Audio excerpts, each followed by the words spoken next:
Hey everybody, Jeff with Ben Dreams Realty. I want to talk today about buyer agency specifically, but having an agent represent you in particular, sort of in general.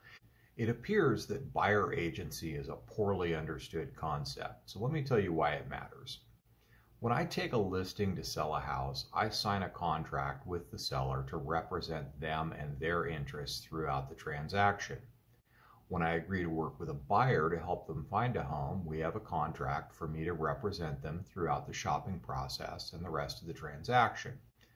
Easy enough, but my realtor code of ethics and my own moral compass obligates me to act in the best interest of the party I represent.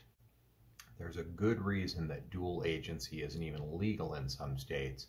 It's far too easy for an agent to lose sight of their fiduciary responsibilities when their loyalties are divided.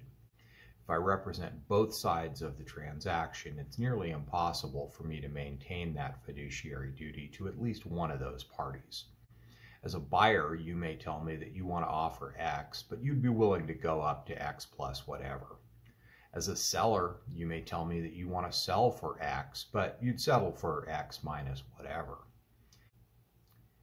If things need to be negotiated during the inspection or repair phase, do you really want an agent who knows what compromises are acceptable to both sides?